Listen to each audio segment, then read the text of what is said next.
What's going on, ladies and gentlemen? This is the Overtime Sports Show coming to you live on a Tuesday evening. With you for the next hour or so, we've got episode 31 on deck. My name is Greg Gross, my co-host Dan O'Brien. What's up, Dan? How are you doing? Doing awesome. Another great show in line. We got a lot of stuff to talk about. We got playoffs galore. We got some baseball. We got Kentucky Derby, and we got the world famous hat review. Hat reveal is coming up. It is. I know. Yep. You got a good one for me. We went through the last 3 weeks. We hit the 4 major sports, and if I'm not mistaken, it's basketball this time around is a pretty good hint for me to guess. Yes, sir. You said it hits home before the show when we spoke. And last week. Yep. And last week. And when you say hits home, to me, that means I'm thinking Knicks, maybe. We both are from New York. Same wavelength. Same wavelength. Remember old school, and that's Okay. all I'll give you. Okay. Nets? Please hold. Show me. You didn't say anything. You smiled, so maybe I hit it. Yeah, love it. Woo! So this is an old school New Jersey Nets hat. It's Love very, very boisterous with the Nets, and the Nets right here. That's from the company Mitchell and Ness again. Same company I had last week that shows really cool stuff. We looked at the website. They do old school things. So, I finished. They didn't make the playoffs, and they're technically still around, but they're in Brooklyn. But this is an old school New Jersey Nets, and just wanted to speak on them. You know, they had a really good teams. I mean, back in 2021 and 2022, they went to back-to-back finals. Lost to the Lakers 4-0, and then lost to the Spurs in 7. But some of the guys that were on that team, I don't know if you remember. I know you weren't big into basketball. You're kind of getting big into it now. But, I mean, they had Jason Kidd, Kerry Kittles, Richard Jefferson, Vince Sanity, Keith Van Horn, Kenyon Martin. They had a pretty good team. And like I said, they went to back-to-back finals. They didn't win them, but back-to-back finals is pretty a good accomplishment. And, you know, the reason why I said hit home is because they played in the same arena as your Devils, Prudential Center. So that's kind of what I was getting at. Same colors, too. Look at that sexy black and red hat, man. That's awesome. So it's a little boisterous with this Nets here, but it's kind of cool. It's a different hat, but very cool. Good stuff. Props to Drop Hat. They've done a great job so far with the first shipment. They supplied you with 4 really awesome hats, one in each of the 4 major sports. So as we've thanked them the first couple episodes into our partnership, and we'll continue to do it every week. So make sure you send them some love. Thanks a lot, Drop Hat. Appreciate you guys. I appreciate it. Yeah, keep it coming. We it's a good sport. It's a good sponsorship we have. Like I said, it's a really, really cool part of the show that I just started out of a whim, episode 1 and kept it going. So it's pretty impressive on my end. 31 episodes in and still a new hat. I think it's a staple. Yeah, I wasn't sure you'd be able to keep it going, but you were creative for a number of weeks after you exhausted your own supply, and then obviously we picked up a partnership with Drop Hat, and we're super blessed and grateful for them to allow us to keep this going. Very much so. Awesome. So you kind of hit on it. There's a lot to talk about today, a lot of different directions we could go. We'll probably revisit basketball and probably even some hockey, but I want to give you the floor for a moment because you said you got a little bit of a bone to pick with me. I know what it's about. We could spend just a couple minutes talking about the Derby because last show I went long and I tried to give a little bit of a lesson on how to read a program, but I think I was hopefully honest and candid in when I said that horse racing and handicapping is hard. It's the Derby especially is really hard. When they give you a good race, there's still 20 competitors, horses, whatever you want to call it. And a lot of them are really, really good. So I'll go out and say it that I didn't have Mystic Dan in any of my bets. Unfortunately, I lost them all. The bets that I had on the Derby, I just didn't have him in the mix. To me, there were too many other horses that seemed to be better on paper. Wish I would have had him.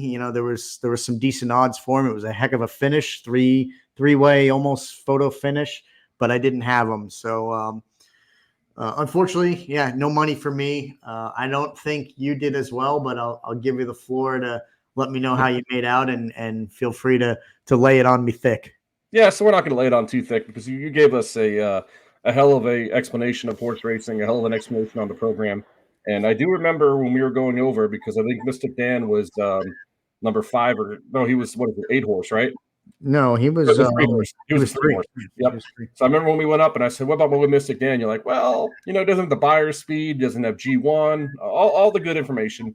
Yeah. But, I bet some stuff that we talked about, and I had $4 left, and I put $4 on Mystic Dan. So I ended up coming out even. So I won about $40. And Nice. yeah, so I got my money back. And that was one hell of a finish. I'm looking at the results right here. Sierra Leone was a nose, and Forever Young was a nose. And quote me if I'm wrong, but I believe Forever Young was at the highest ever for a Japanese horse finish in the Kentucky Derby. I think it was. I think it was too, yeah. If you remember, that was one of the only things that made me feel good about the Derby results, because obviously Fierceness just flamed out. He finished, I think, 15. Yeah, I got it right here, 15. They probably pulled up on him a little bit when horses know that they're not in the running, kind of as they're coming down the stretch or even around the corner, the last turn. Some jockeys will pull up on him. They don't want to get the horse hurt and wear him out. So maybe they did that with Fierceness. I don't know. But I did say that was pretty high. I had the 11 in a lot of my combinations, and he was right there, 3-way, almost tie. So that made me feel pretty good. I don't know when the day will come when a horse from Japan is going to win this Derby, because as I mentioned, that horse was undefeated. He won 5 in a row. Yep. And it's just always tough for them to come overseas and perform. So he gave it his all. But, unless there's another horse from Japan next year with the similar stats, I won't be betting them. So, but yeah, Mystic Dan, I pulled up the program just for a second because I want to revisit, kind of his stats just real quick and see if there's anything that I missed. And I want to say he had a good buyer speed, like 101. I want to say, didn't he? He had a good 101, which wasn't his last start. It was the one before. Let me share my screen first. Yeah, go ahead and share it. Yeah. Real quick, because there's something. Oh, man. I'm going to have to find a text message, I think, at some point. I won't do it now, but maybe later off air, you and I can talk about it, and maybe I'll bring it up just for shits and grins next week. Let me see if we can add this. So can you add that to the screen for me, sir? There you go, buddy. Yep. All right. So 3 here, Mystic Dan. He ran the Arkansas Derby, which is a good race. It's grade 1. Speed was decent. Came in 3rd, but here's the thing that stands out to me. And there's just only so many horses you can put in. So I'm not going to have major regrets about this. I still wouldn't have put him in, but this is pretty interesting. And I think I mentioned this to a friend of mine who's a really good handicapper, even better than me. The finishers here, he obviously finished behind Just Steel, who didn't have amazing times either. But the guy who came in first, this is just an abbreviation because they can't fit the whole name, but it's only missing a letter. This MTH is Muth, and Muth was a horse that won this Arkansas Derby. And normally when you win a stakes race or a prep race like that, you would get an entry into the Kentucky Derby. Well, Muth is trained by Bob Baffert, who is suspended from Churchill Downs because of all the doping scandals. So he was not allowed to bring his horses to the Derby. That's one of the things that's kind of new this year or last year. He's a big name that a lot of people probably know of and have heard his name, but he's suspended. And this horse was probably going to be either the favorite or the second favorite, right up there with Fierceness. So the fact that Mystic Dan was, close to him and got beat out by him, interesting, should have said something to me. And it was just something that I overlooked. So that's something I noticed later on. Like I said, not a major regret. I mean, if you look at the morning line odds before the Derby, I mean, he was 20-1. So that tells you a lot of other people were not really considering him to be up there. And that just goes to show you that, it can happen. Yeah. Any horse at any time. The Derby is very, very hard. There's 20 horses that all legitimately have a shot. So I didn't know that you put a couple bucks on them. I'm glad. I mean, a lot of people are saying, why don't I put more? But it is what it is. We'll have to watch out for that. The one you just mentioned, because he can race in the Preakness, correct? Because he's Bob. So that might be a name to watch out for in 2 weeks. Yeah, he could. In fact, the weird thing is I heard that supposedly Mystic Dan is not going to run in the Preakness. I Oh, guess really? A lot of people do that's that. what I heard. They said that he doesn't typically run races every other week. I mean, he gets almost a 2-week layoff basically because the Preakness is not this week, but it's the following. But sometimes that's just too much for horses. Some horses are accustomed to running once a month. And initially, so far, I've heard that the sentiment is that they're not going to put him in, which is kind of a damper because it's always fun to see if a horse is going to have a legit shot at the Triple Crown. We kind of spoiled to have seen 2 Triple Crown winners, American Pharaoh and Justify, within the last decade or so. It doesn't happen often at all, but it is always kind of a little special to see if a horse is going to be able to run for that. So we'll see if he makes it. This article from Yahoo Sports at 4:02 today, it says it remains unclear, and it says that he returned to track Wednesday at Churchill Downs, and entries for the Preakness must be made Monday. So I'm thinking Monday the 13th, if I had to guess. Yeah. So unclear right now is what it says. So if he does race in the Preakness, are you putting more money on him? Yeah, we'll see. Yeah, probably. I mean, he'll probably be a favorite, but yeah, probably. Yeah, I like it. I'm really glad you made a little bit of money back, broke even. I have quite a few friends who ask me to give them advice on the race or place a couple bets for them, and I feel bad when my advice doesn't pan out. So I'm happy to hear that you made some money back, which is awesome. So yeah, I think I had like I said, $4 or $5 left, and they have machines where I went, so I couldn't put. You had to have at least $5, and I think I had 4, so I went and put 4 on Mystic Dan, and I said I think I won like $40. So cool. Got my bucks back, and yeah, it was fun. Awesome. Yeah, that's what it's all about. All good fun. I gave the my gambling spiel last week about gambling responsibly and all that kind of stuff. Oh, yeah. which is a real deal. I mean, you and I both, we like to gamble. We use the Hard Rock app. I've been doing it for a very long time. I mean, I'm an avid poker player. Yep. And I've seen some people get into big trouble.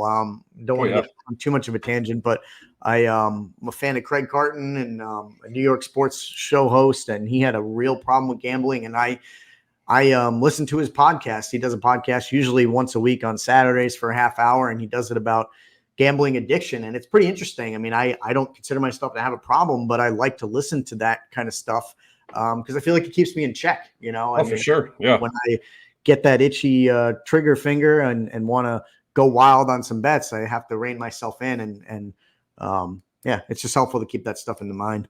Yeah, definitely. He went away for what, 6-7 years, I want to say, right? No, it wasn't that long. I think he might have been, maybe he was initially sentenced to that, but he got off on like good behavior. I think he only ended up doing about a year, maybe 2 years at most. It was not as long as it could have been.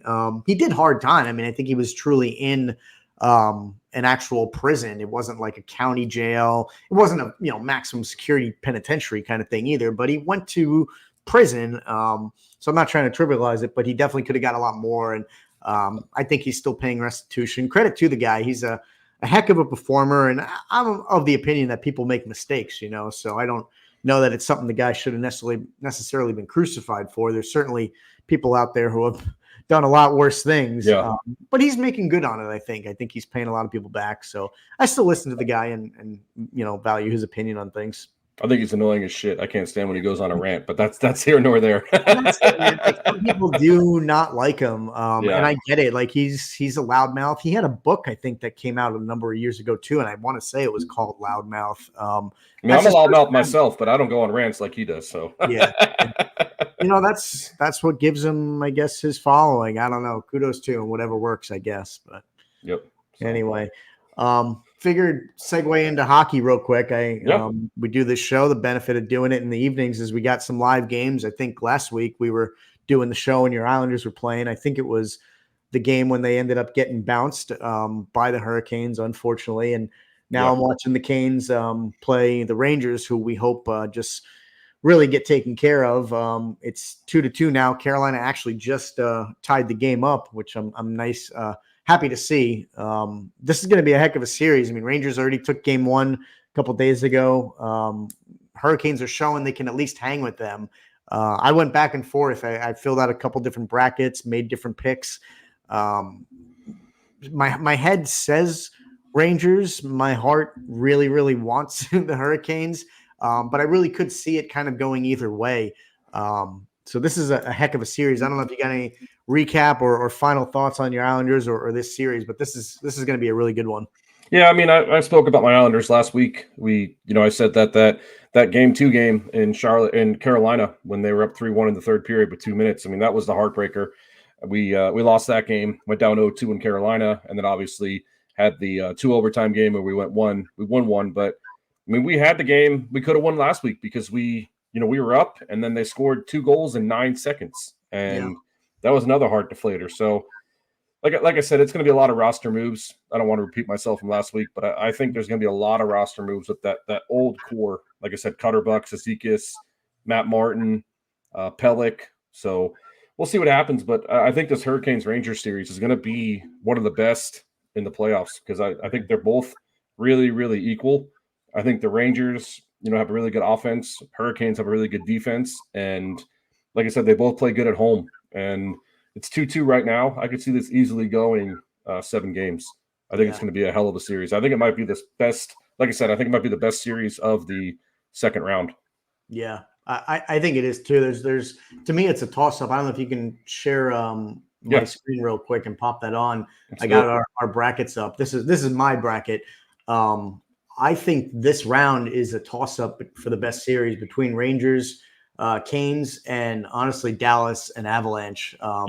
The Dallas and Vegas series I thought was awesome. That went 7 games, like I predicted. Oh no, I guess I didn't. For some reason, I thought I predicted that going 7, but I guess I predicted it going 2. Kind of wish I would have had it going 7, but that one was amazing, and I think Dallas and Colorado is going to be just as good.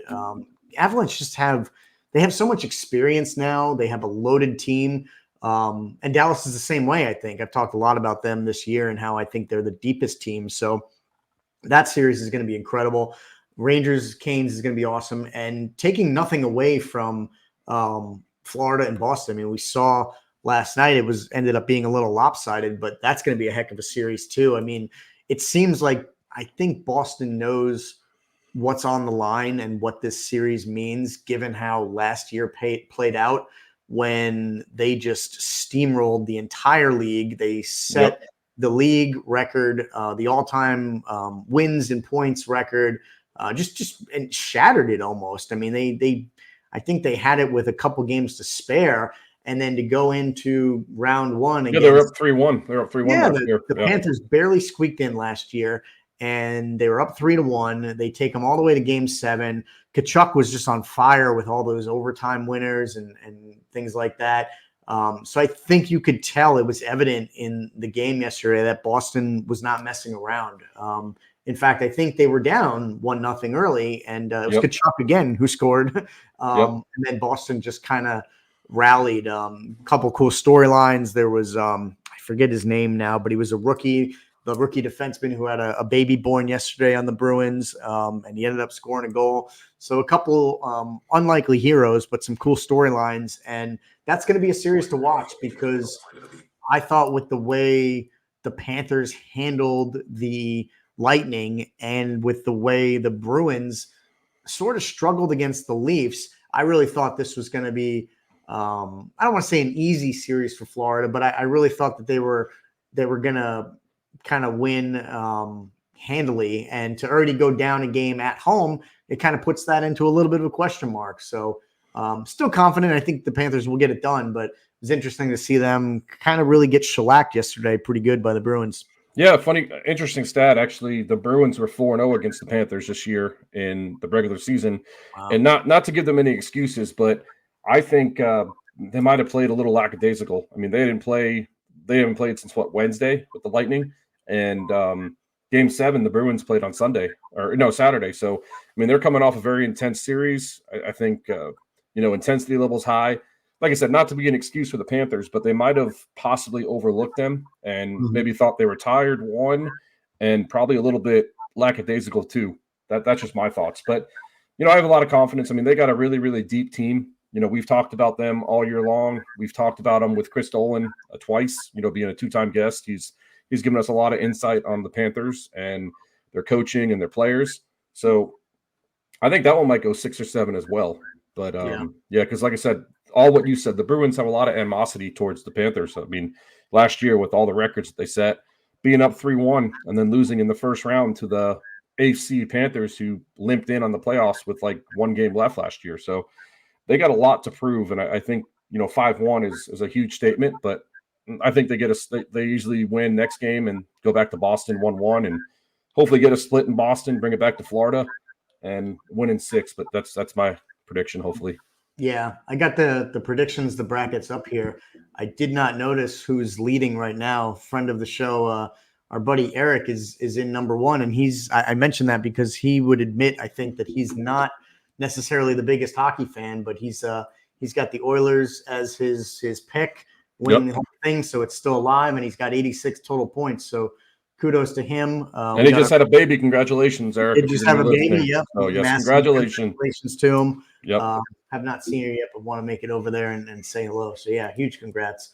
We got our buddy Dolan, who's in second place. He went with his own Panthers. He's not for long though. Click on his bracket. See who he has in the finals. Let's see. Ooh. Oh yeah, his stuff got turned upside down. Yeah, right. That was a risky pick. I know. Even Chris admits that he's learning hockey, working for the Panthers down there. But that was a risky pick. I like it. I like going out there on a limb, but yeah, that was risky to me. There's too many teams in the West that stand in their way, like Vegas, Dallas, Colorado, Vancouver. I mean, I would have picked any of them over the Preds, but we'll see. I mean, I think you get a lot of points for getting the right cup winner, and if Florida ends up taking it, maybe he still has a shot. I don't know.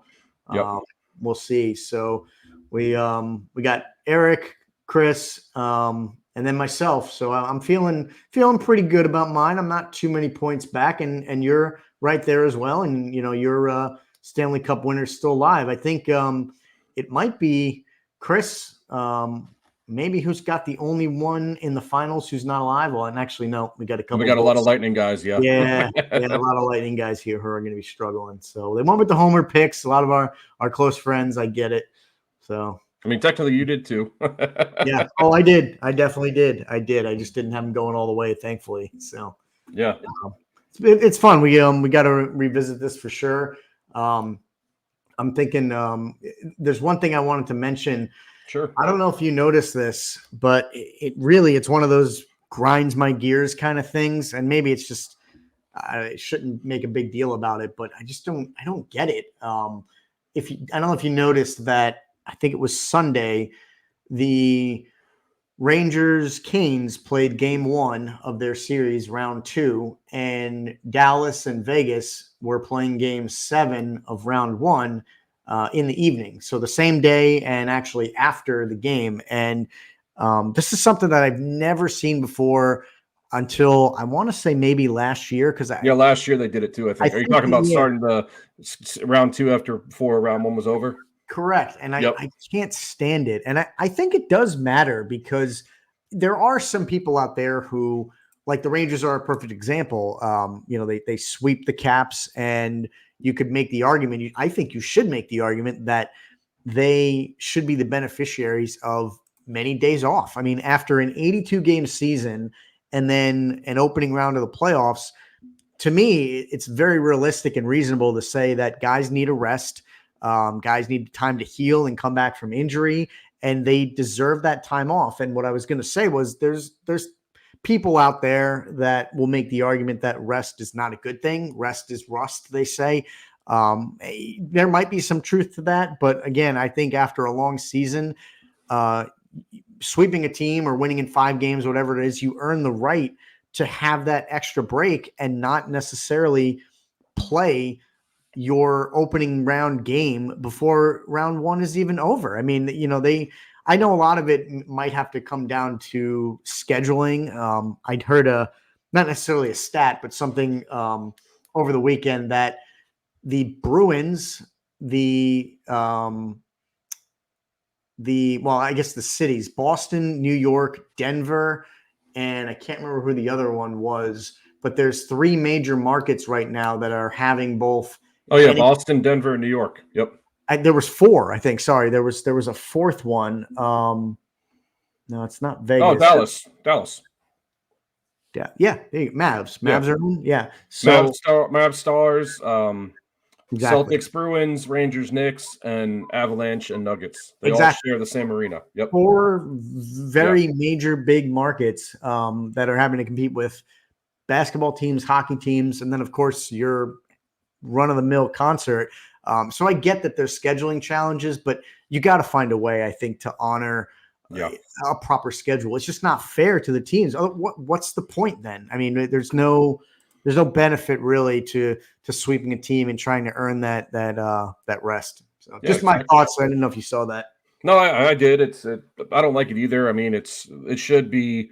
I know it's scheduling because, like I said, Madison Square Garden. Listening to Boomer and Gio, first round they had 4 straight games where it was Rangers, Knicks, and then it's going to line up again where it's going to be Rangers, Knicks. So I understand why they did it because of scheduling. So it all goes with sharing arenas and all this and all that. But I do agree with you too. I think rounds should end before second rounds begin, and that happened last year.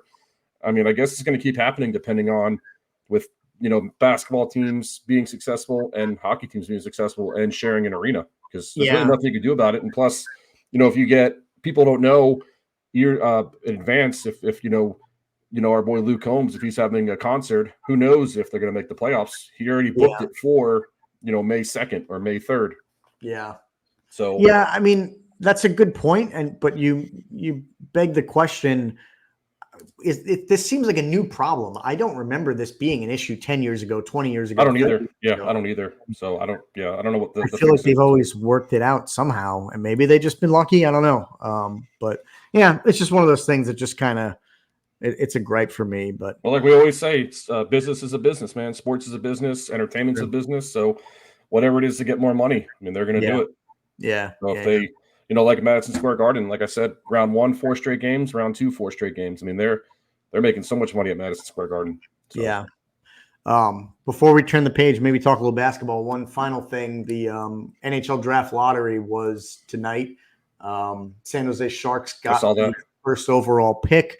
Looks like Macklin Celebrini, the young 17-year-old star. He won the Hobey Baker Award for best college player. He did that at a young age. I think he was the youngest ever player to win that award. So a lot of hype around him. It seems like he's going to be the consensus number 1 pick come. Well, actually, I think it's next month, if I'm not mistaken, when they do the middle draft. of June, I think, right?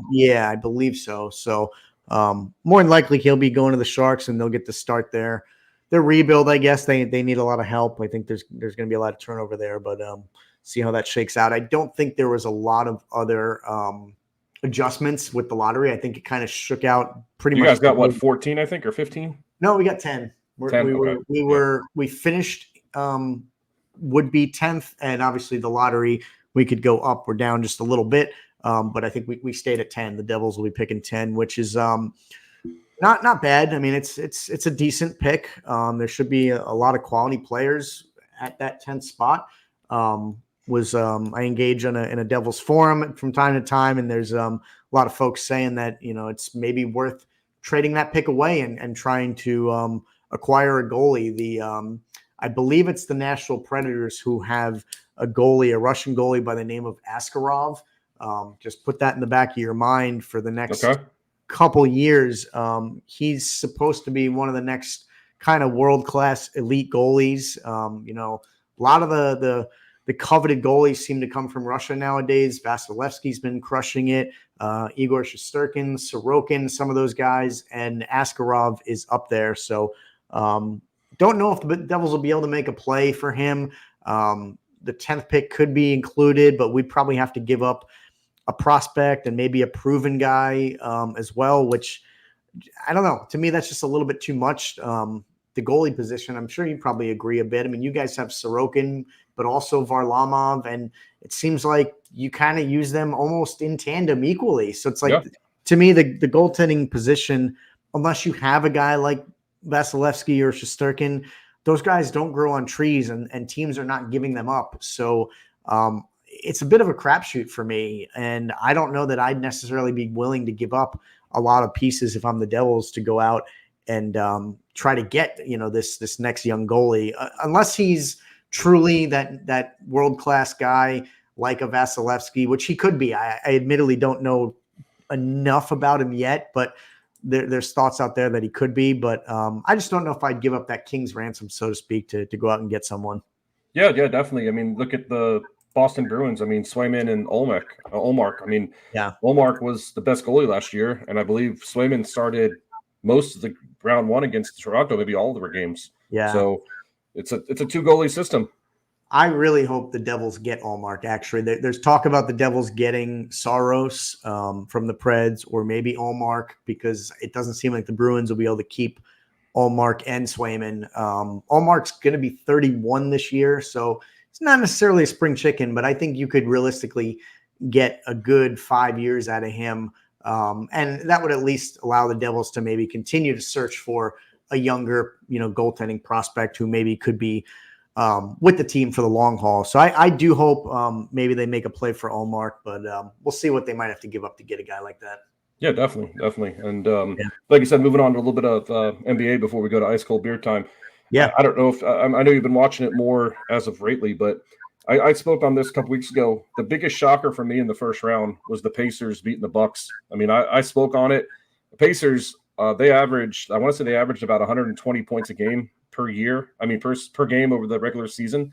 So they're a high scoring team. I mean, they beat the Bucks 4-2 easily. Bucks didn't have Lillard for most of the series, and they didn't have Antetokounmpo for most of the series. So, I mean, it was a 6-3 upset, which a lot of people thinks it was a shocker, but the Pacers are playing really good ball. I mean, last night they played a really good game against the Knicks, and the Knicks ended up winning. And the Knicks are playing really well. I mean, Jalen Brunson, he scored 40 points in 4 straight games, and he's one of like 6 guys to ever do that. So it's pretty impressive stat.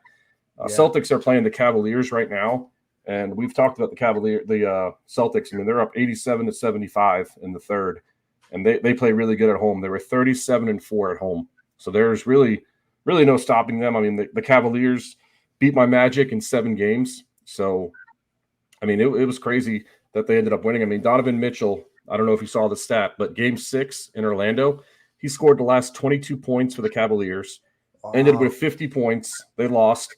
And then Sunday, he had, I want to say, 35 points in game 7 to win. One of only 2 Cavaliers to do that. And LeBron James was the other one to have 30-plus points in a game 7 clincher. So last 2 games for Mitchell, 85 points. So he's carrying the Cavaliers on their back. And right now, like I said, they're down by 12 with a minute 18 left in the third, which, I mean, I think it's the Celtics playoffs to lose. And then just going over to the left, I'll give you your time after this, but going over to the left, I think the Thunder and the Magic, I think the Thunder should handle the Mavericks easy. Thunder, been my boys all year long. Got a young team, hungry team, very athletic. And another shocker, Timberwolves were up 2-0, beating Denver in the series, up 2-0. They won last night. So I don't know if you have started watching round 2 yet, or if you have any thoughts on round 2, thoughts on round 1. Well, a couple. So I was going to ask about the Thunder. Just because of the way they breezed over the Pelicans. Pelicans got that 8th seed, so it was probably somewhat expected. But do you think the Thunder have their way with the Mavs almost the way they did the Pelicans? Or do you think it'll be a little better matchup, because don't forget the Mavericks have the 2-headed monster in Luka Doncic and Kyrie Irving.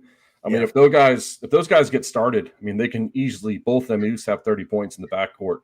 And I mean, the Thunder are good. But the thing about the Thunder is they're young. I mean, they have the youngest team in the playoffs by far. I think they average about 23.5 is their year. I know it's a weird 0.5, but they're the youngest team in the playoffs with no experience. So the Mavericks might be able to win. It's going to go 6 or 7, but Doncic and Irving have to have a really good series for that to happen, because like I said, the Thunder are hungry, they're athletic, and they're young. So that puts a playoff basketball is playoff basketball. It gets tiring, and that's why I just like the Thunder. They're just playing their butts off. Yeah. I that kind of stood out to me, just the way that they swept them, and I know that they're a young team like you mentioned. So that I'm going to have my eye on that series for sure. I did want to mention, I don't know if you saw this, but it was Boomer and Geo this morning. They're obviously based out of New York, so they cover all the New York sports. So they were covering the Knicks this morning. And with the game last night against the Pacers, apparently there was an issue. I think right at halftime, I think it was somebody who shot like a buzzer beater 3-pointer from half court. Did you see that? I did not. No, I did not. I did not check that. So no. I think that's what it was, and maybe we can look it up here real quick. But there was an issue with the scoring, and somebody got awarded. I think it was the Knicks who got awarded an extra basket. Like the score went from 52 to 54 points or something like that. And there was other callers who called into their show this morning and said the same thing. Like they were the ones who noticed a discrepancy on the score clock. And so I heard about the Knicks getting a bucket.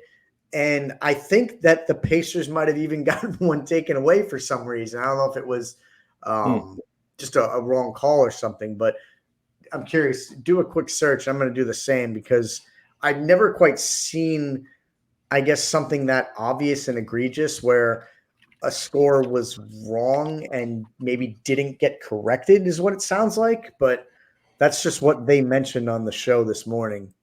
I got one that says you never see that call. Pacers lose to Knicks after 2 questionable calls by refs. I don't know. Let me see. I'm searching for halftime buzzer beater. Man, I'm gonna have to. Yeah, I did not see that, unfortunately. Yeah, I'm going to have to do some research. I do see this referees kicked ball call on Pacers. Did you see that? Yeah, I saw that when I was looking it up. What? Oh, but you didn't see it yesterday? No, I didn't. I'm looking at it right now. Yeah. Just says that. Yeah, I'm not sure. The refs called it's a kickball. So it hit his shin. I guess they're saying that it shouldn't have been a kickball. It hit his shin. So that's what they're talking about. Yeah, I don't know. And then I guess the Knicks ended up hitting a 3 after that to go up more. Yeah. Interesting. I'll have to look it up and see exactly what they were talking about. But yeah, it was weird.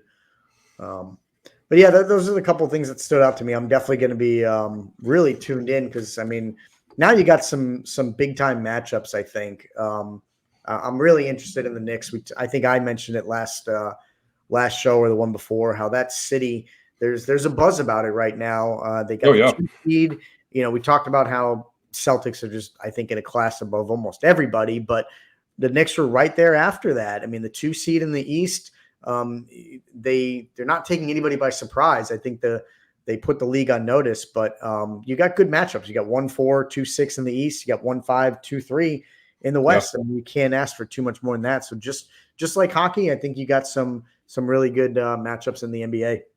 Yeah, the crazy thing is Game 3 for the Nuggets and Timberwolves isn't until Friday, and they played last night. So there goes your little scheduling note. Yeah, it's weird. It's very crazy. I mean, to play Game 1 and 2 and then Game 3 is until Friday after you played on Monday. I mean, that's odd. Figure that out and tell me how that makes sense. I have no idea. Yeah. So the Knicks, we talked about this early on, I think, in the year, like maybe honestly around the holidays, Christmas or so. We were talking about what kind of a chance the Knicks had, and I think we mentioned that they would have to get healthy. Are they fully healthy right now? I think they got a lot of guys back, right? So they're about 95% healthy. They're missing Julius Randle. He had that shoulder strain or shoulder dislocation, and he never came back. But besides that, they brought back Mitchell Robertson. He had an ankle injury, so he's about 80%. And then they made a trade with the Raptors at the deadline for OG Anunoby. And there's a stat that I saw last night with him in the lineup. They're like 28-5 with OG Anunoby. Wow. So, yeah, they're about healthy. And then, like I said, Jalen Brunson, he's got 4 straight 40-point games. So they're playing really well. They're just rocking on all cylinders. I mean, last night was a big scoring game. I want to say, was it 121 to 117? I want to say was the final. Yep. And listening to Boomer and Gio this morning, they were saying that the Pacers played it's probably the best game they played all year, and the Knicks were able to steal it. So it's good for the Knicks because, like I said, they were saying the Pacers were playing out of this world last night, and they still lost. So Yeah. I don't think Yeah. it's going to be a sweep. Giannotti thinks it's going to get at least one game in Indianapolis where they're going to win.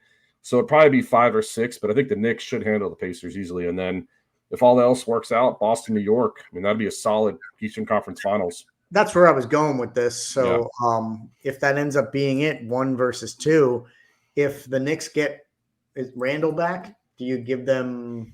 He's not coming back. He's out for the whole year. Oh, he is out? Yeah. No, they have a shot with Jalen Brunson playing the way he is. I mean, they got a shot with anybody.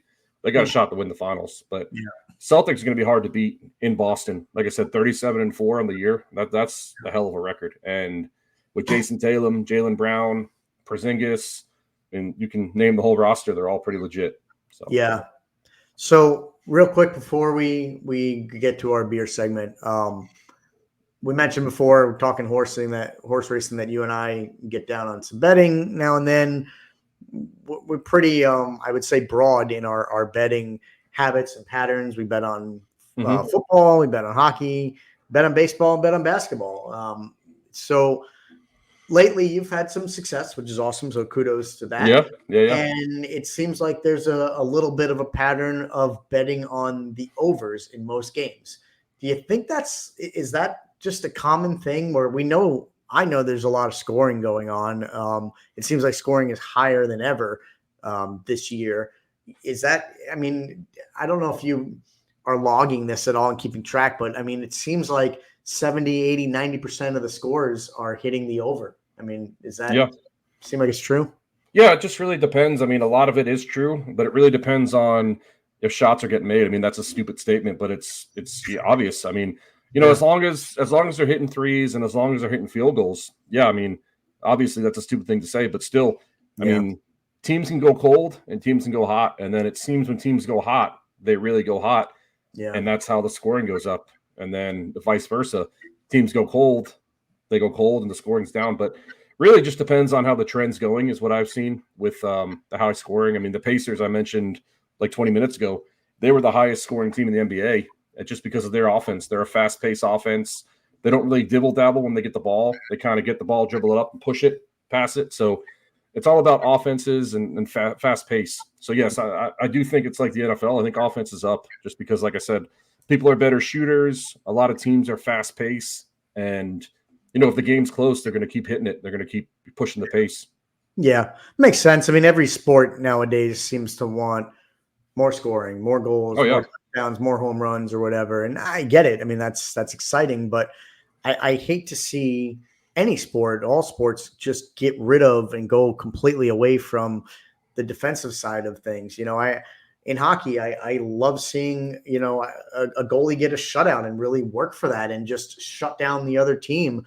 I do too. It's not as common, but I love to see some interceptions and some sacks. And, basketball, I'd love to see blocks and steals and things like that. And it just seems like there's so many guys just shooting from the arc and 3-pointers. And like you said, credit to them if they're truly just more skilled. I don't want to take that away from them, but I'd like to see some of the sports get back to the defensive aspects of the game. So just something that's bring up.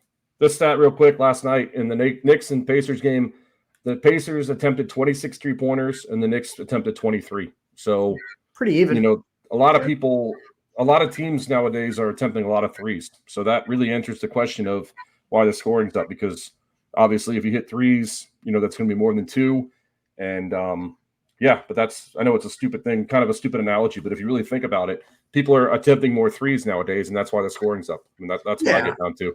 I think you nailed it. I think it's the attempts. I mean, the baskets obviously got to go in, but it's the attempts that matter. So people are really throwing up threes. So good stuff. So we went pretty long, but a lot of good content. I think it's about that time to take a short break and come back and chug some beer. What do you think? Yeah, buddy. Let's do it. Awesome. Appreciate everybody sticking with us. This is the Overtime Sports Show. We'll be taking a short break, and make sure you stick with us. Listeners, have you heard the news?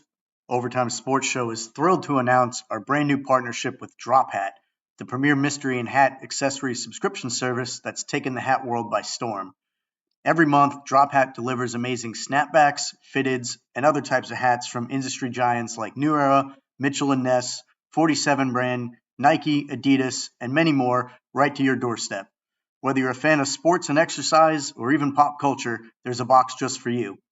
Boxes start at just $39.95 and are completely customizable to each subscriber, and they're available in monthly or quarterly plans. As a reward for being a loyal listener, use promo code OTSSROCKS20 at checkout for an exclusive 20% discount off your first box. Visit thedrophat.com to subscribe and let Drop Hat style you like the legend you are.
Always ready to drink some beer on a Tuesday evening. So yes, sir. Last week, I think I went first. I had a beer that I didn't think I was going to like. It was really, really interesting, but it ended up being really, really good and earned a pretty good score. Yours earned an even better score. You had a local beer from the Bog, and if I'm not mistaken, do you have another one from them today too? No, sir. Like I said last week, it was 30 episodes into our show.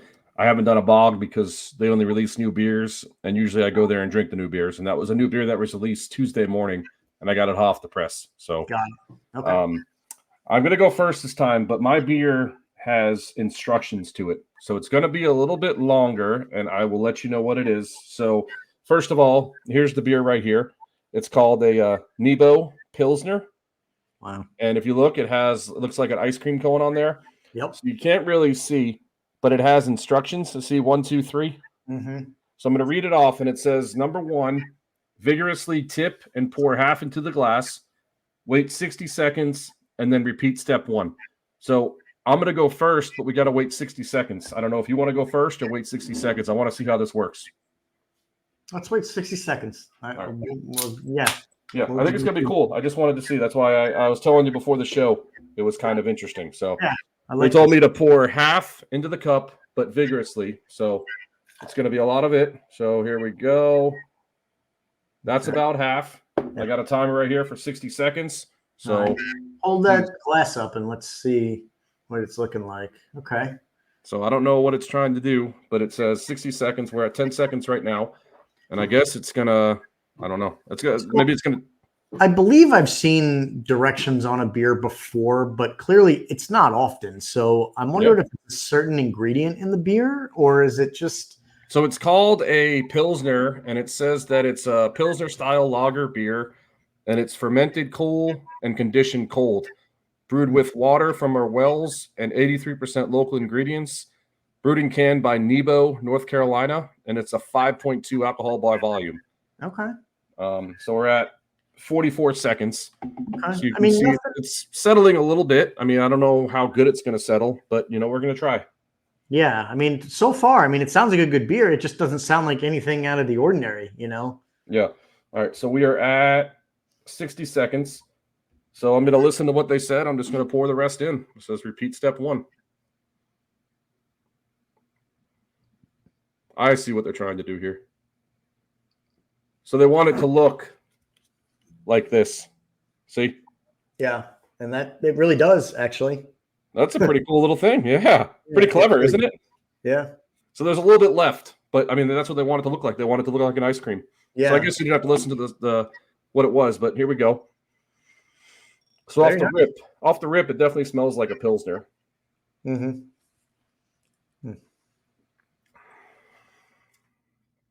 That's interesting.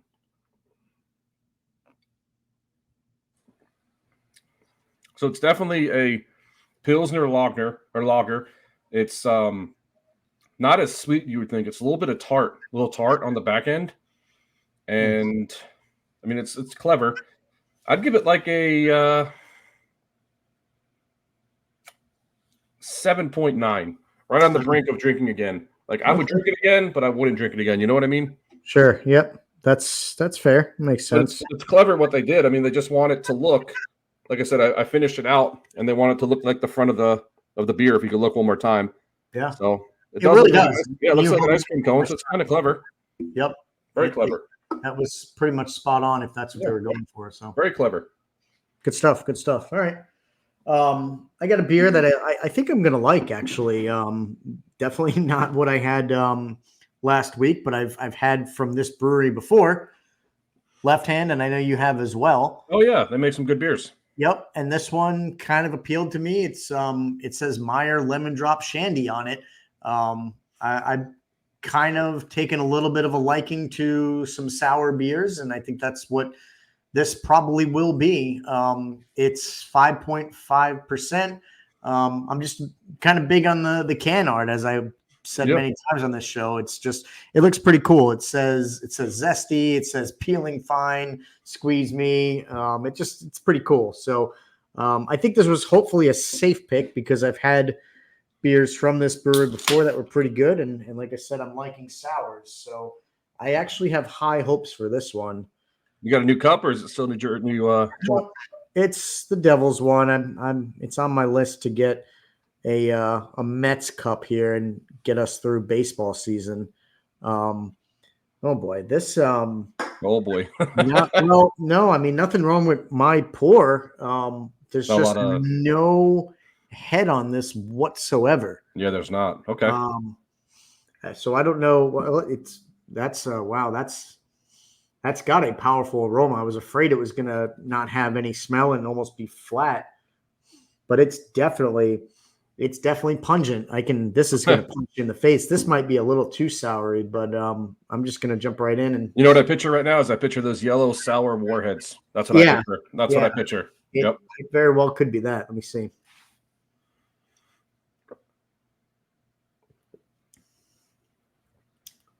Yeah. It's pretty close. It's sour, but I don't know if this is just a bad can. I mean, it's prone to happening, I guess. Yeah, I had a couple of those too. This says packaged on February 28th, 2024. So, I mean, this beer is, I would think, still well within its lifespan. But let me give it one more sip, and I'll tell you where I'm going with that. Sure.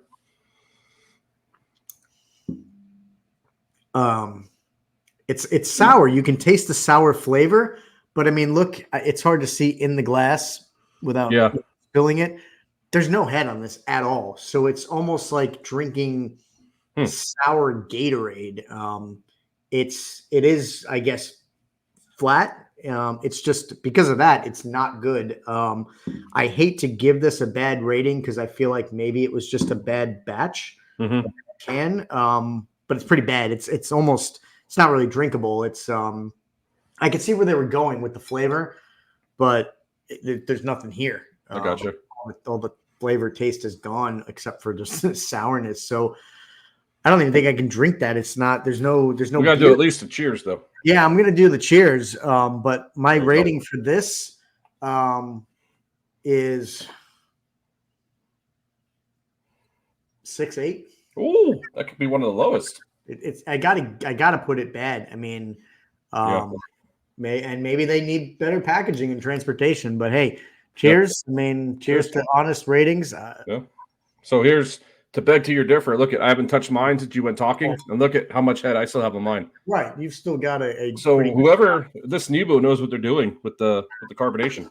There's not anything in this one, and I don't know if you saw. Like when I poured it, it was just all surface level, and then it dissipated almost immediately. And this is just like it's like drinking sour Gatorade. That's awful. I haven't had too many stinkers like that, but that's bad.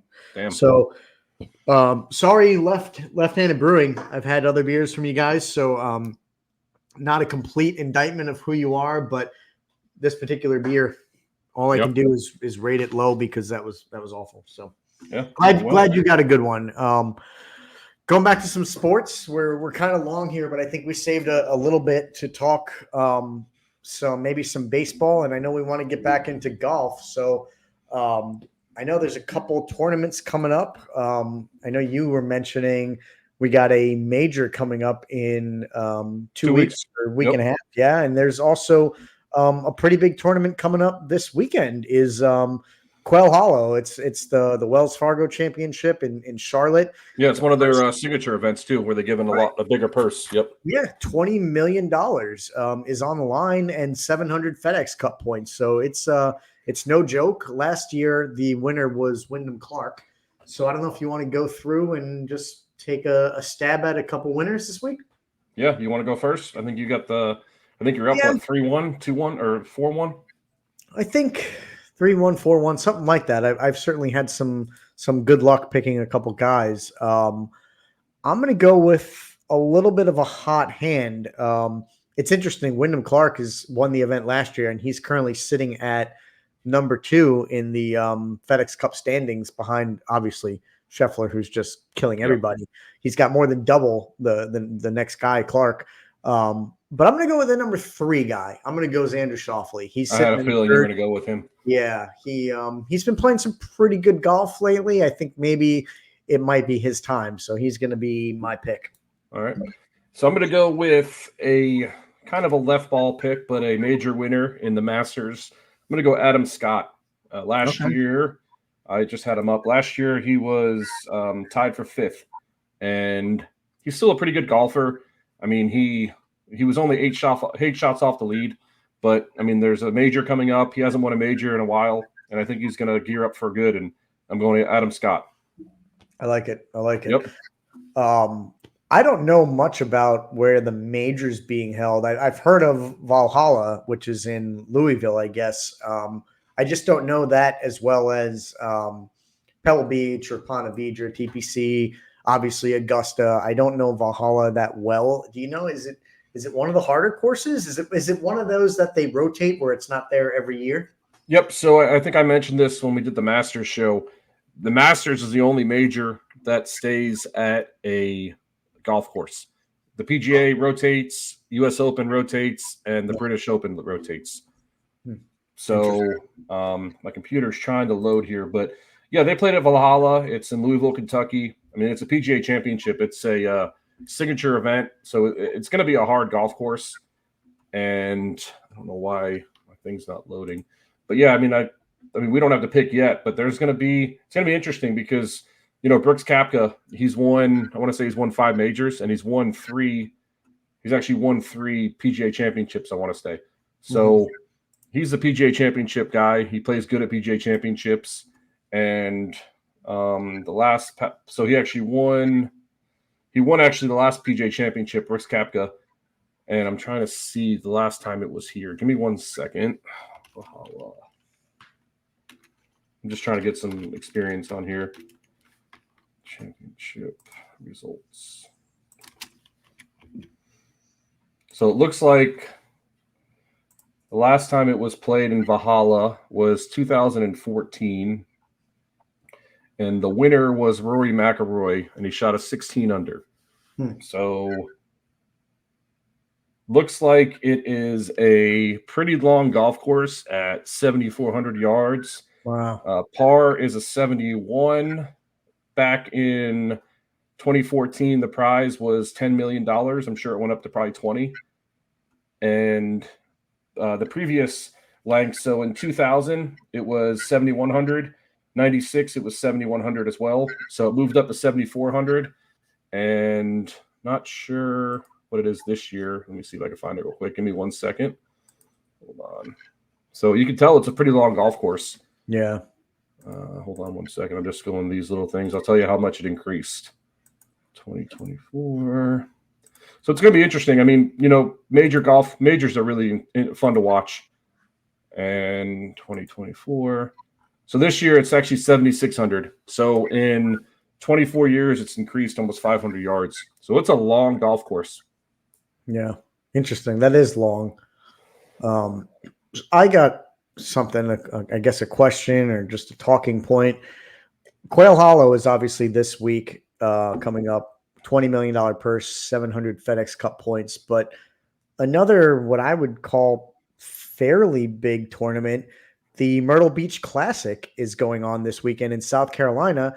It's got a $4 million purse, and there's 300 FedEx Cup points on the line. So I just don't understand the logic. Why have two relatively important tournaments the same weekend? What I imagine most of the guys, the big names, are going to play Quail Hollow, but neither one's a major. So what's the logic there in having two separate tournaments go on? One in North Carolina, one in South Carolina. I mean, can you make sense of that? So the only thing I can really think of is making it a signature event. And I'm not 100% if this is every single year is when Quail Hollow is around this weekend. But what they're trying to do is make signature events. I think I mentioned this a couple, when we talked about TPC, they're trying to be like Live and trying to have more larger events, more larger purses. So I know that that's why they had this. And I don't know why they're having two, but I think it's just the big dogs are going to play it. Obviously, the big dog won, and like the little guys are playing in Myrtle Beach Classic. So, yeah.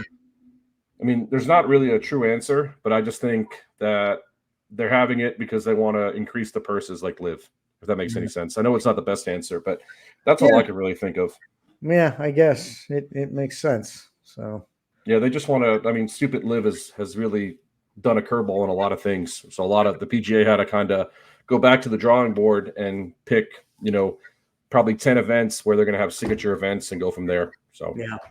So you got Scott this weekend. I got Schauffele. You think Scheffler does it again? I don't know, man. The reason why he's not playing this week is because apparently his wife is having that baby. So that's why he's not even playing this week. Okay. So yeah, he's not even playing this week. Gotcha. I did not know that. Interesting. Well, it is kind of funny. I don't know if you're on the PGA Tour, but the PGA Tour, for me, the first guy listed is your boy Peter Malnati, which is kind of funny. He's your Tampa boy. 11. Yep. Yeah, he's the first guy listed. I thought that's kind of funny. That's your boy. I saw him win over in Clearwater. So, yep. So, yeah, that's your boy. I thought that was kind of funny. The first guy being listed. Valspar champion. Yeah, he didn't fare so well, I think, at the Masters, but hey, we'll see. I'm still rooting for him. He's an American, so. Oh, you got to. Yeah. All right. Well, what do you say before we wrap up? Talk a little bit of baseball. Yeah, a little bit of baseball. I'm pulling up the standings right here. So the AL East is looking pretty good. I mean, my Yankees they swept the Tigers this past weekend. They're up 8-1 against the Astros. I mean, I sound like a broken record. Juan Soto's doing Juan Soto things. I mean, he's everything I said that he was going to be, plus that. Not to toot my own horn, but he's looking really, really good. I know that the Dodgers, unfortunately, the Dodgers are not playing well. They got a 5-game win streak. I think they've won 12 of 10 or 10 of 12, and they're 24-13, and they have the second best record behind the Philadelphia Phillies, 25-11, which is very interesting. I don't know if you saw this, but Trey Turner, he scored from second base over the weekend, and then the next day he went on the IL. So it's kind of funny that I don't know if he pulled his hamstring, but it was funny. I saw a stat this morning that said scored from second base, next day go on the IL. So kind of funny how that transpired. Yeah. But I didn't see that, but I did see how the Phillies are just they're playing really well. Smoking teams. I want to say they played the Giants over the weekend or the Diamondbacks, one of those two. And they just they were crushing teams. And I think at the beginning of the year we did our predictions. I didn't expect them to win the division. I thought that'd still be the Braves, but I did expect the Phillies to do well, and they are living up to that and then some. They have a 6-game winning streak right now, so they kind of shot past the Braves and the Dodgers and even your Yanks, and they're best in the league right now. So hate to say it, but kudos to them. They got a stacked team, and it looks like they're going places. Yep, and then going kind of the blunder, the down. White Sox, Marlins, and my Rockies, unfortunately, are the 3 worst teams in baseball. Unfortunately, I mean, I'm not throwing the head of my Rockies yet. I think that the banquet beers are going to start rolling for them. I know I say this every week. We talk about baseball, but I truly think that they're going to turn it around. Yeah. So I happened to go to the Mets Rays game over the weekend. Yep. I got to see a game. Was a good time at the Trop. Um, the Mets unfortunately got swept, but what I ran into just by sheer coincidence was went to Ferg's, which you've been there many times with me. Great divey bar across from the stadium, just right across the parking lot. If you've been to a Rays game before, chances are you've been to Ferg's. It's sort of the de facto place to go to for some brews and some food and some music before and after the game. So went there to actually watch the Kentucky Derby before the baseball game, and stumbled upon an official Mets party, if you will. It Oh, was wow.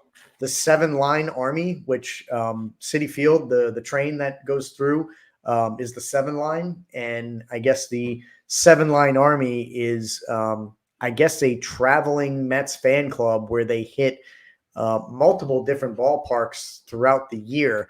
Apparently, I guess the work that goes into this takes a lot of planning, and it happens a year in advance, where they will basically rent out or reserve an entire section of the away team stadium, and that's exactly what I witnessed. So there were more Mets fans, orange and blue T-shirts and jerseys than I've ever seen before Wow. at Bergs. It seemed like a Mets home game, which was crazy. And then when I got into the stadium, I was sitting in 217, so the middle level. It looked like in maybe 120 or so. Third base side, so the visiting side, sort of towards the foul pole, almost in the corner, there was an entire section of nothing but orange. So it stuck out like a sore thumb. I would say a couple hundred Mets fans in there. Thankfully, everybody was respectful. My first inclination, unfortunately, was, oh boy, you get a bunch of drunk, rowdy, loud New Yorkers all together in a section, and you could have mob mentality there. But Yeah. but everybody seemed actually to have a really good time, especially despite the Mets losing. But I'd never really witnessed something like that before. It was awesome. That is pretty cool. Maybe next time I'd love to maybe see how I could participate in that and sit with those guys. Even though I wasn't sitting in that devoted section, there was a lot of other Mets fans around me. So they brought out a good crowd. Not as much as your Yanks usually bring. But there was a lot of orange and blue. Game was good. I'm just disappointed in some Mets. I got to see Alonso strike out 3 or 4 times. He was just brutal. A lot of the Mets, they're struggling with their bats, and they weren't able to keep up with the Rays. I think it was a 2-1 or 3-1 game or something like that. So didn't get to see a win, but it's always good to go and see a baseball game. Tickets were reasonable. They were like $50 a pop or something. You can't really. Yeah, it's not bad. So it was a good time. Yeah, I enjoyed it. Yep. So, real quick, 2 things I wanted to mention about that game. That was we've talked about this before. That was your first game that I know of somebody watching a live city version jerseys. I know you talked about there's too many jerseys. I mean, do they look cool in person? I mean, I've never, this is kind of out of left field, but going to see a live, city version, I know they try to make it for the fans, for the city. I mean, did they do some cool things like when it was live and in color? I don't know if you got to see it kind of close. You could definitely tell the colors were pretty unique, especially the Rays colors. Yep. One of the reasons I don't like the Mets City Connect jerseys is because I don't really like the colors. They're kind of drab to me. They're like a dark gray, charcoal, whatever. Yeah, with the purple. I don't get the purple. I don't know why you got the purple with the Mets. Yeah, I don't. They're too dark. I don't really get it. But the Rays, if you're a fan of like that neon kind of vibrant stuff, you might like them. To me, it's kind of an homage to their original jerseys that had those colors, because the last decade or two, they've been more of the baby blue, Yep. dark blue, white, yellow. But they did retro to like the purple, the green, the black. They didn't look hideous. They looked all right to me. They did try to promote it a little bit on the Jumbotron, the scoreboard in the outfield. Yeah. It was kind of subtle. Like in my opinion, they should have made it bolder. I think I just noticed it by chance, like looking at the scoreboard and the count. but a few times they mentioned the thought process that went behind creating this jersey. So they said the Something's jersey, like skateboards or something, right? there was a skateboard thing. I didn't really get that, but yes, there Yeah. was some kind of skateboard element. But they also said the jersey itself was like dark colors, and it went from, there was a gradient, which is almost like a fade. And Yeah, from the sun or something, right? yeah, one part of the jersey's black, and then it gets gradually lighter and lighter into like a gradient fade. And they said it was to emulate or mimic how clothing and things in the Florida heat would get weathered or something like that. So I don't know, a little gimmicky to me, I guess. And like I said, I just happened to notice that because I was looking at the scoreboard. But they were okay. I mean, I could see why people would be attracted to them. They were all right. I thought the hat was cool too when they did the Sky Bridge with the Ray. I thought that was kind of cool. Yeah, the actual Ray, the Devil Ray with the bridge. Yeah, that's pretty cool. Like the bridge thing was like the thing that the Devil Rays have, like their mouth, and then like the bottom. Yeah, I thought that was kind of cool. I went to the game with my father, and he didn't like that for some reason. He said he didn't like that. Maybe he thought it was corny. I thought that was pretty cool. I thought that was creative. Sky Bridge, yeah, a nice way to work in, because the Skyway Bridge is a landmark in this town, this city. Exactly. You know? Yeah. So I thought that was kind of cool. So and then the second thing is the guy Christian Scott who pitched for you guys. He's getting a lot of notoriety as being the next young pitcher coming up. Yeah. Looking at his stats, I mean, he 6.2 innings, 5 hits, 1 earned run, 6 Ks, 1 walk. A lot of people are saying that he's the next coming young guy. I mean, I know you get to see him live and in color. I mean, did he look pretty legit? I mean, he's only 24 years old, draft pick out of Florida. He looked good. So my father and I were talking about that. He said the same thing. He knew that there was a lot of buzz and hype around him as maybe the next prospect. He was pretty good. I would say he was as advertised. He did strike out a couple guys. He was not only striking out quite a few batters, but one thing we noticed was that he did not throw a lot of pitches. 94 pitches, it says, in 6.2 innings. Yeah, and his pitch count for, I would say, the first 3 or 4 innings was like 30 pitches. I mean, if he wasn't striking out batters, I think he was framing the pitches in a difficult way where he was getting them to line out or fly out, ground out, whatever it was. He was protecting himself and the team. So that was really encouraging to see. And I mentioned there was a lot of Mets fans there. Of course, they're on the third base side. When Scott got pulled out of the game, he got a standing O. The crowd. Oh, that's cool. Yeah, very cool. Stood up and they clapped and saluted him, which was really cool. So I hope that he's a guy that's going to be around for a long time. Lord knows, you know, we had a little bit of luck with, you know, the Dark Knight, Matt Harvey, Syndergaard, DeGrom. It didn't work out getting Verlander and Scherzer. The Mets need another starting pitcher that they can count on and to be here for a long time. So I hope he's the guy. Yeah, that kid is going tonight too. Johnny Bodo. He's been having a pretty good year so far. Yeah. I think they're up. I just saw 7-3, I think, over the Cardinals. Yep. Or 4-3, sorry. That was yesterday, May 7th. Where are they at? Yeah, 6-3. Johnny Bodo. Let's see. Where's the stats? Sorry. Yeah, he pitched 5 innings, 5 hits, 3 walks, or 3 runs, 3 Ks, and he's got a 3 ERA. So he's a young guy too. So there's another young pitcher you guys have. Yeah, believe it or not, the guy who concerns me now is Diaz. He blew the game on Sunday. Yep. The Mets they had the lead. I want to say 6-5. Arozarena, who's he's just so good. He got, I think, a game tying home run, and then that stupid ghost runner, man. I really like the pitch clock in baseball. I think that's.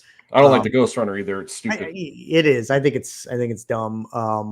So not making excuses, but that's the Mets blew a save, and Diaz has been kind of suspect so far. So he's got to turn things around and prove that he can close out games if the Mets are going to have any kind of shot. Yeah. So I mean, we're a month in, so you know, baseball's starting to get into a regular rhythm, and it's getting good. Yeah, it's getting real good. I don't know if you have any other thoughts on baseball, but that's all we got, man. A lot of good coverage. We covered almost everything today. We'll talk some more golf next week after this tournament, and then we'll have the major coming up the next weekend, and we'll be talking more playoff hockey, playoff basketball, and baseball. So, Yep. a lot of good stuff to cover. I think it was a good show. Appreciate everybody listening. We really appreciate our sponsor, Drop Hat, as always. And yeah, I think it was a good show, and we'll be delivering the same thing next week. Yeah, we should have another shipment coming, so I'm excited for that. See what kind of loveness that they show us. 4 random hats that I'm really pumped about. I know you are too. I am. So, the hat reveal continues on, and hopefully next week I'll have a better beer than I did this week. That was pretty bad. Might have a guest too. Who knows? Yes, we might have a special guest. Good point. I actually forgot about that. So yeah, make sure you stay tuned. We appreciate everybody listening, watching, and we will catch you on the flip side. Yep. Peace.